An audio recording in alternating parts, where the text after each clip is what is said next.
Pois virá o tempo em que não suportarão a sua doutrina. Pelo contrário, sentindo coceira nos ouvidos, segundo seus próprios desejos, juntarão mestres para si mesmos. Segundo Timóteo 4:3.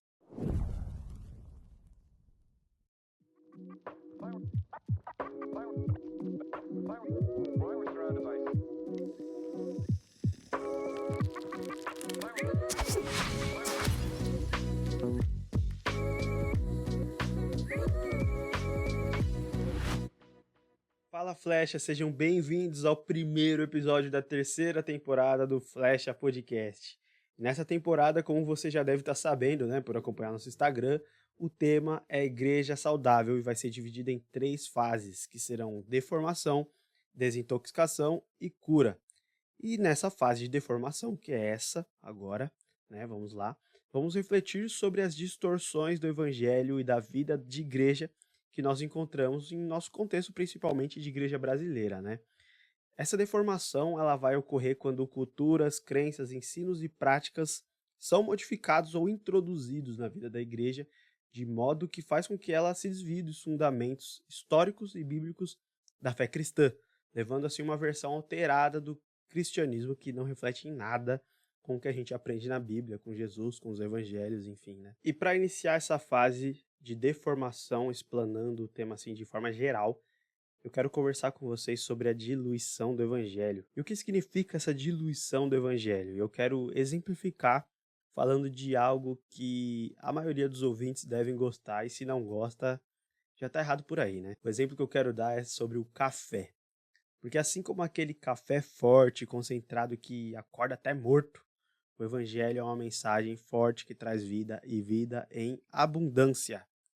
E essa mensagem ela é composta por ensinamentos fundamentais como o amor de Deus, a salvação por meio da fé em Cristo e suas consequências práticas como o arrependimento dos pecados, a transformação de vida e o chamado para santidade e serviço. E todo mundo sabe que um café bom, que acorda defunto, é o café forte e concentrado, né? Quem concorda aí, pegue sua xícara, faça um brinde e respira. Mas sempre tem uma pessoa que não gosta do nosso café forte. E na intenção de suavizar o nosso bom café forte, ela acaba estragando ele, deixando ele aguado, né? E aí vira água com café, só serve para ser jogado na pia, infelizmente, né? Café desperdiçado.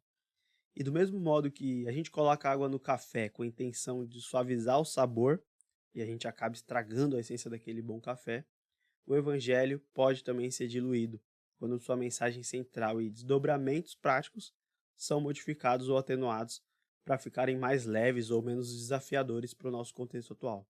Você pode ver que às vezes não é nem de maldade, é até uma boa vontade, não, como a gente pode comunicar melhor, mas nessa ânsia de comunicar e ser e alcançar sucesso, talvez, a gente acaba diluindo o evangelho em coisas que não são evangelho e perdendo a essência do evangelho forte. Isso pode acontecer quando mensagens difíceis, né, sobre o evangelho, como por exemplo o pecado, o arrependimento e o compromisso com a igreja, são minimizadas ou omitidas, ou quando até a mensagem central da pregação ela vai recair excessivamente em aspectos como prosperidade material ou até bem-estar pessoal, né? Então eu acho que a gente pode combinar aqui, né, como nosso primeiro acordo nesse podcast. Café e evangelho bom é café e evangelho forte. Que pode até ser difícil de digerir, mas com certeza vai te acordar para a realidade, cara. Então, esse é o nosso acordo. Espero que tenham concordado, né? Café e evangelho bom é café e evangelho forte. Quero café! Quero café! Isso aqui é uma porcaria! Desculpe! E para exemplificar para vocês melhor esse contexto de evangelho diluído, que nós não podemos aceitar, nós temos que se opor a ele, eu quero expor para vocês algumas formas que essa diluição do evangelho se manifesta nas nossas vidas e nas nossas igrejas. E a primeira delas é a prosperidade como foco principal da mensagem do evangelho. A queridinha teologia da prosperidade. Ou seja, ensinos que prometem saúde, riqueza e sucesso pessoal como sinais da aprovação de Deus e como objetivos primários da fé através da barganha com Deus, muitas vezes, né? E quando ela coloca esses ensinamentos como principais, primordiais, né, ela deixa em segundo plano o ensino sobre a redenção, santificação e serviço.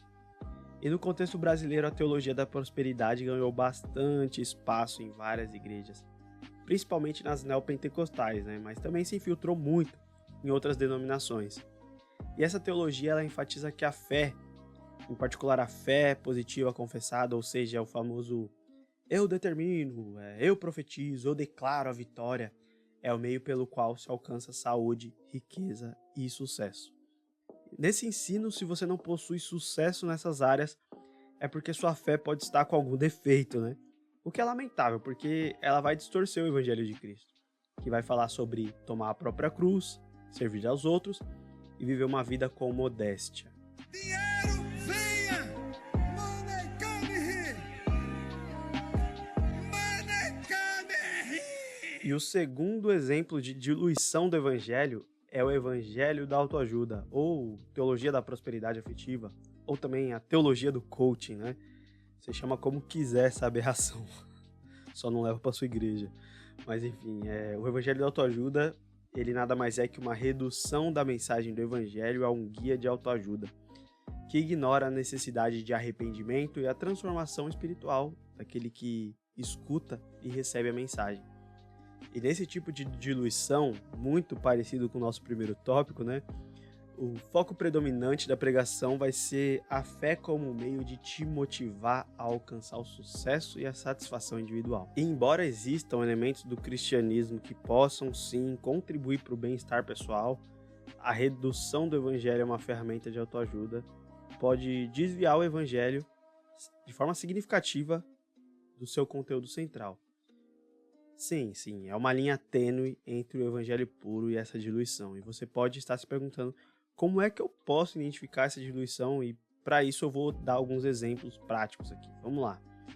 Uma igreja pode realizar uma série de sermões intitulados 10 Passos para uma Vida Melhor com Jesus, onde cada sermão ele vai se concentrar em como os ensinamentos de Jesus podem ser aplicados para alcançar sucesso financeiro, felicidade nos relacionamentos, avanço na carreira ou melhoria da saúde mental. As mensagens vão incluir conselhos como: use sua fé para atrair sucesso financeiro, visualize sua riqueza e ela virá até você. Ou então, Jesus quer que você seja feliz em seus relacionamentos, então siga os princípios bíblicos para encontrar o parceiro perfeito. Meu Deus do céu. Faça uma listinha, né? Nossa, quem já nunca ouviu aquelas pessoas falando, faça uma listinha de como você quer que seja seu parceiro. Pelo amor de Deus, meu amigo. Ou ensinamentos também como aplique a sabedoria de provérbios para se tornar um líder melhor no trabalho. Coisas que estão distantes com o tema central da nossa fé. Embora essas mensagens possam parecer positivas, elas podem diluir a essência do evangelho, porque ela não é sobre Jesus. É sobre você e seu bem-estar. É o abandono da pregação cristocêntrica, que é a boa nova da salvação através da fé em Jesus Cristo, para a adoção da pregação egocêntrica, que é aquela que coloca o eu no centro, focando na nossa autorrealização, nos nossos benefícios pessoais, em vez de focar na adoração a Deus e no serviço ao meu próximo. E para vocês verem como é interessante, porque parece até que conforme a gente vai avançando nos tópicos, a gente vai percebendo que o próximo tópico sempre é a evolução do tópico anterior. Mas todos eles saíram de dentro da teologia da prosperidade e hoje deságua não só em prosperidade financeira, mas principalmente afetiva, né? Então, sim, são evoluções todas da teologia da prosperidade que vem dessa cultura neopentecostal que não é de Deus, é realmente demoníaca. É uma ruptura com a tradição milenar cristã, com os ensinamentos bíblicos, com a igreja do Novo Testamento, enfim. Nós devemos nos opor a esse tipo de teologia, com certeza, nos opor ativamente. Enfim, vamos para o nosso próximo tópico, que é a cultura do feel good, ou a cultura do bem-estar, né? E essa cultura é uma tendência social, né? Na sociedade inteira a gente vê isso, que essa tendência ela vai enfatizar a busca pela felicidade individual e a satisfação imediata, principalmente. E ela se manifesta de diversas formas na nossa sociedade, incluindo a ênfase em experiências positivas e gratificantes, o foco no autocuidado e no desenvolvimento pessoal, ou até mesmo o consumo de produtos e serviços que vão prometer aumento do bem-estar e dessa satisfação pessoal. E até aí tudo bem, né? Porque por que não buscar desenvolvimento pessoal, satisfação, ter autocuidado, né? Mas o problema é quando achamos que o evangelho é um produto dessa cultura feel good, né? E ao comprarmos essa fé, nós teremos acesso aos benefícios dela, da cultura feel good. E a gente vê que no contexto religioso, a cultura feel good, ela vai sim influenciar a forma como a gente pratica e compreende a nossa fé. Por exemplo, na cultura feel good, você vai encontrar mensagens que vão evitar confrontar os ouvintes com tópicos difíceis, como, por exemplo, o pecado, o arrependimento. Ou então, igrejas que se concentram em uma musicalidade emotiva, né?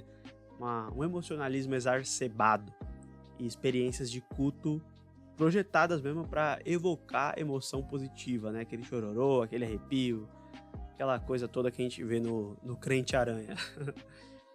Mas também a gente vai encontrar ensinos que vão reinterpretar doutrinas tradicionais para se alinharem mais com os valores seculares da nossa era, né? Que são, voltamos a repetir, realização pessoal e sucesso.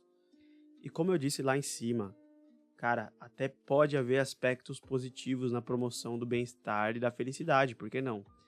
Mas quando essa abordagem é inserida na vida de igreja, ela inevitavelmente vai produzir uma vida cristã superficial, porque a profundidade da fé vai ser perdida em favor de mensagem simplista que não vai desafiar o cristão a crescer, porque o crescimento do cristão, ele causa desconforto.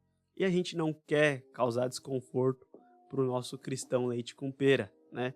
Nosso cristão de condomínio. Então a cultura feel good, ela se preocupa tanto com o cristão leite com pera, tanto em não causar o desconforto para ele, que ela acaba deixando ele para sempre como uma criança. Infelizmente, é isso que a cultura feel good promove. Do evangelho, Jesus é o centro, mas de Jesus, você é o centro.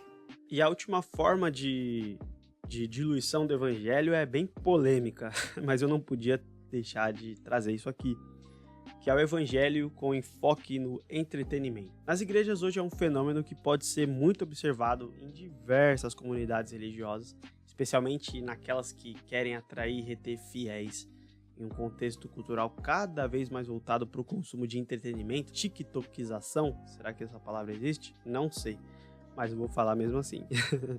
E esse enfoque ele pode ser visto como parte também da cultura feel good, e ele vai se manifestar de várias maneiras. Eu quero falar aqui 4, especificamente.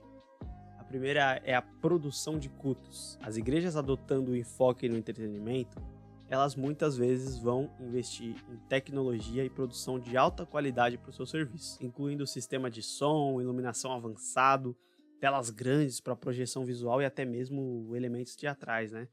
Equipamentos assim que às vezes nem mega bandas aí tem, nem o Iron Maiden tem uma iluminação daquela e a igreja tem, né? Vai entender. Pregações atrativas é a segunda forma que essa cultura ela se apresenta, no sentido que as pregações elas são planejadas para serem dinâmicas e envolventes, vão incluir muitas histórias pessoais, humor, muitas vezes a pregação vira um stand-up comedy, né?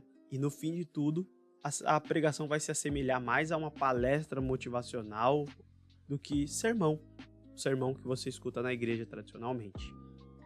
E a terceira forma que essa diluição se apresenta são eventos especiais. Como assim, Lucas? Eventos especiais. Alguns grupos eles podem organizar eventos especiais como espetáculos, shows ao vivo e outras atividades que misturam entretenimento com mensagem religiosa a fim de atrair público maior, incluindo pessoas que normalmente não frequentam a igreja. Existem igrejas que vivem de show, vêm fazendo show de bandas grandes aí do meio cristão, e o ingresso é extremamente caro. Não vem me falar que é de cunho evangelístico, porque o ingresso é extremamente caro, amigão. Que isso, velho. Parece que as pessoas transformaram muitas igrejas em casa de show, só que falam que é igreja para não pagar imposto, né? Mas enfim, é algo que eu vejo aí. Você pode discordar, mas é algo que eu vejo. Quarta forma que essa diluição se apresenta através de um marketing e branding. O enfoque no entretenimento ele pode ser notado na maneira como as igrejas se comercializam. usando branding e estratégias de marketing semelhantes às de eventos de entretenimento para promover seus serviços e eventos. Não é errado a igreja usar do marketing ou do branding, mas as igrejas fazem até pesquisa de mercado para ver se vale a pena plantar uma igreja ali ou não. Será que se a gente plantar uma igreja aqui, a gente vai ter fiéis a ponto de ter retorno X? Isso será evangelho? Será que o apóstolo Paulo, quando ele foi levar o evangelho até a Ásia, ele antes fez uma pesquisa de mercado? Tudo bem, contextos diferentes, 2000 anos atrás, mas será que o evangelho é sobre retorno? Ou sobre pessoas, multidões? Ou é sobre uma mensagem que tem que ser pregada a todos os povos? Então é algo que me coloca um ponto de interrogação. Lembrando que esse tema pode ser muito polêmico mesmo, e você pode discordar de mim, com certeza, não tem problema. Mas é algo que eu vejo, que o enfoque no entretenimento, ele dilui o evangelho. Porque enquanto o enfoque no entretenimento pode tornar a igreja mais atraente e acessível para um público mais amplo, né, as mega churches que a gente fala, especialmente em uma era digital, ele também pode diluir a mensagem do evangelho, reduzindo a profundidade da mensagem da cruz a uma experiência sensorial, que vai te fornecer emoções como se o culto fosse um show ou um cinema. Isso vai tornar a adoração mais sobre gratificação pessoal, sobre emoção pessoal, sobre o que eu estou sentindo e menos sobre exaltar a Deus. A discussão sobre equilíbrio entre o entretenimento e a profundidade espiritual é um tópico importante para essas igrejas que buscam ser relevantes e bíblicas no século XXI, mantendo uma comunidade que se comunica de maneira contemporânea, mas também totalmente engajada na verdadeira essência da fé cristã. Então é uma linha tênue, é uma linha que precisa de equilíbrio. Será que você não está querendo deixar sua igreja tão contemporânea a ponto dela virar uma casa de show, deixar de ser uma igreja? A gente tem que ser uma igreja contextualizada, sim. Não nego isso. A gente tem que ser uma igreja contemporânea que se comunica. Mas será que nessa sua ânsia de comunicar o evangelho de uma forma tão contemporânea, você está hipercontextualizando a sua igreja e transformando ela numa casa de show, assim, diluindo a mensagem do evangelho? Essa é uma pergunta que eu faço, para vocês. Esses são apenas alguns exemplos de como o evangelho pode ser diluído na prática. E cada um deles pode ter diversos desdobramentos na vida da igreja. Mas por hoje eu só queria abrir a nossa temporada e te pedir para que você reflita sobre o que tem diluído a mensagem do evangelho na sua vida e na vida da sua igreja. E o que tem comprometido é a essência do evangelho, né? E é com isso que eu quero encerrar esse episódio. Eu estou muito feliz com a produção dessa temporada. Eu espero de coração que esse conteúdo tenha edificado sua vida. Semana que vem a gente está de volta explanando esse tema tão importante. O título do nosso episódio vai ser Cultura e Deformação. A gente vai falar sobre como ocorre a formação de uma boa cultura, tanto quanto a formação de uma cultura demoníaca dentro da igreja. Mas antes do nosso até logo, eu só quero que você saiba que igreja saudável começa com você. Fui!